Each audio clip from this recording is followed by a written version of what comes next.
I want to talk about some aspects that can show good compatibility and some that can show some not so good compatibility. I'm not gonna make this long as like all my other videos. I don't like making long drawn out videos. I like to get straight to the point.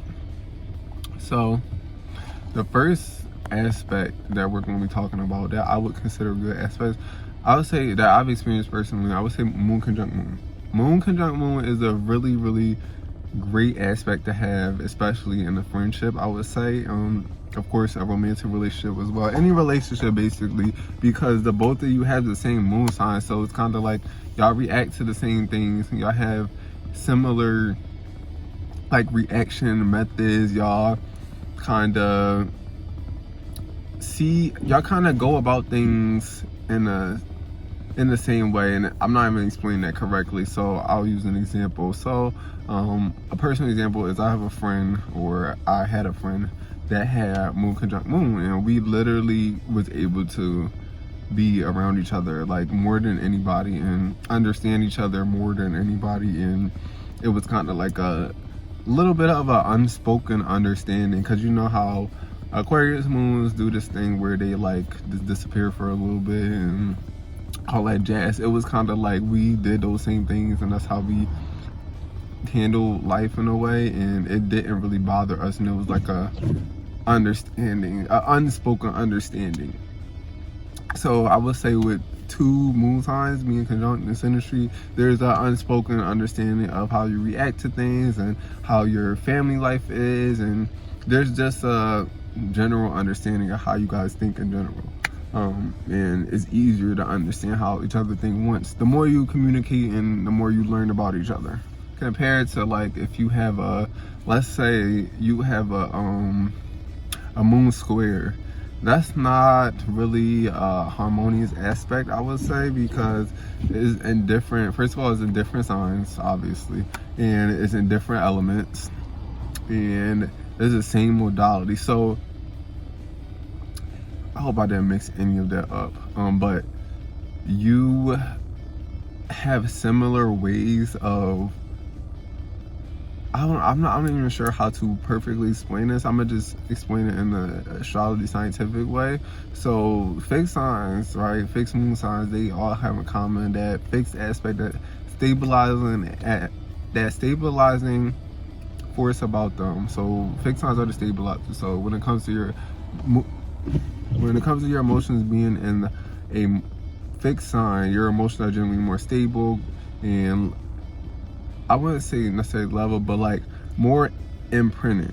It's like, it's hard to change your mind. It's hard for you to put your emotions in other places. You prefer to stick with things, especially emotionally, and things that you attach yourself to and things along those lines. So with the cardinal signs, it's kind of like your emotions are like insane. You're constantly starting emotional BS and doing this, feeling this, and or it's kind of like cardinal signs and their emotions are very, I would say, independent. They're very independent with their emotions. Like, now I'm thinking deeply about it. They're very independent with how they handle their emotions. Literally, all of them, the Aries, the Libra. The Libra is a little different because it's the air sign. They kind of like, they want to please everybody, so they might not even acknowledge their emotions because they want to please the emotions of everybody around them. So like, and that's just with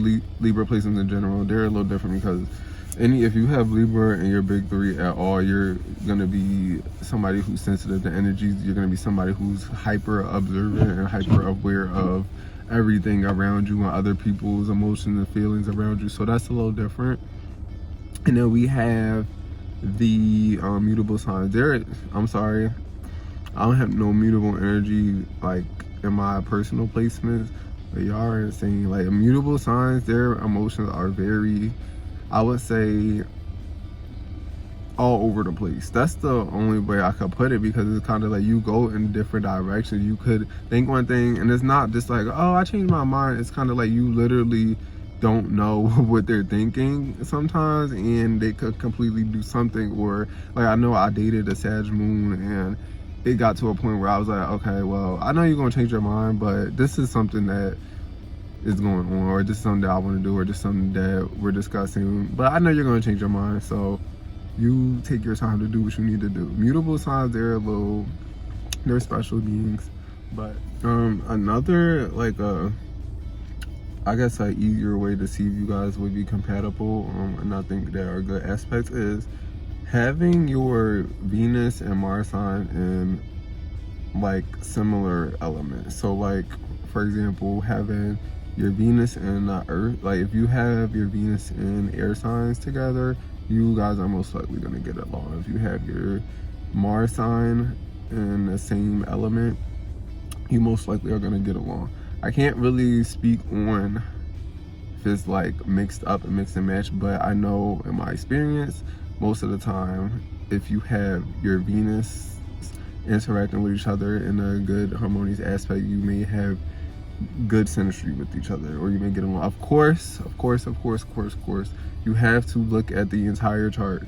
Like you really have to look at the entire chart. And sometimes, like with people, everything in the chart just ends up lining up, and it's just like, oh wow, this is insane. Like I know I've had synastry with somebody who we've had the same sun sign, we had the same moon sign, we had the same Venus sign, we had different Mars signs, but they were in the same element, and our synastry was like literally amazing, and it showed in the charts. But yeah, the Venus, same elements, definitely great synastry. Even better if y'all have Mars in the same element, because the way y'all approach relationships and the way y'all disperse y'all energy is very similar, so it's easier for y'all to get along, basically, given that you have other aspects. Because in my opinion, if you don't have like harmonious sun or moon aspects with each other, it's going to be harder to basically have a harmonious relationship. So the sun and the moon, I think, are very, very important. Your Venus probably coming in third being important, but your sun signs need to be compatible, or your moon signs need to be compatible, or your sun and their moon sign need to be compatible. One of those needs to be in a play for it to work out, or I'm not even going to say work out, have a more harmonious relationship. Because at the end of the day, anybody can make something work. Just because your chart has squares and oppositions don't necessarily mean that, oh, we're not gonna work out, but it does mean that it might be tension. And I encourage people to honestly test this stuff out for themselves and experience real life and really understand the synastry you have between people you date and between people that you're friends with, and see who you're most compatible with and who you're not, and that'll also tell you everything as well. But definitely squares or oppositions, they give some tension in relationships, especially Venus square Mars. That is an aspect that is going to be a little bit of, it might be strong attraction, of course, because when Venus and Mars, they interact with each other in chart, there's always attraction. In my experience, in my opinion, in my research of astrology, there's always going to be some type of attraction, but that attraction is not always sustainable attraction. It might just be just lust, or it just might be a quick meeting, hell, even a one-night stand. But that's all. I don't want to make this video too long. I'm about to finish my coffee, read a little bit, and head to the gym. And I have a friend that I'm meeting later, so yeah. Bye. I'm gonna record. I'm not going to just pop on my phone and just crank out videos. I want to record videos and record stuff when I feel inspired to do it, and just let it happen naturally, because I don't want YouTube to be like, this is fun for me. I'm not taking this 100% serious. This is pure fun for me, and this is a hobby of mine, and I don't want to lose sight of that. And so that's why I post when I feel like it, when I feel motivated, when I feel inspired, when I have the proper mental energy and time. Because astrology is a hobby to me. Posting on YouTube is a hobby to me. Posting on Tumblr and stuff now, like my blog that I have up, which I need to, yeah, that's another thing. But doing that stuff is a genuine hobby to me. I have a full-time job outside of this stuff, so that's why I don't post a lot. But yeah, let me know what you think. If you have suggestions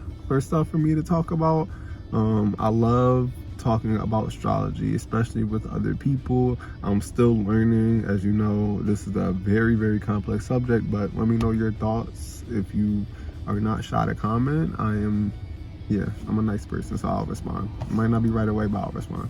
But thanks, bye. Okay, I was looking at the video a little bit, and I want to add, because it's kind of so much that you can like discuss when it comes to synastry. It's like that was just a basic understanding, but other parts you have to look in the chart too. You have to know the rising sign. So those are basically if you don't know the rising sign. But like, for example, I have a friend where our sun and moon signs square each other, right out the bat. Our sun signs square each other, our moon signs square each other, but we have our Venus in the same element, and it is within the 5th house. So our 5th house and our 9th house are interacting with each other. So like 5th house is a house of fun. So with this person, I have a lot of fun with them, and we go out a lot. We genuinely have a harmonious relationship with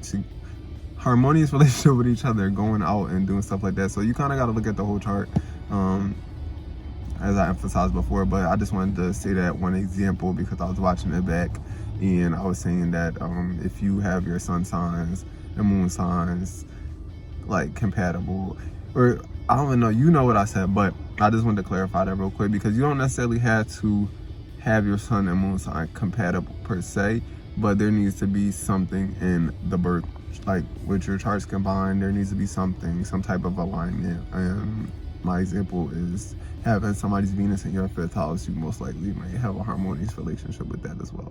But that's it. Bye.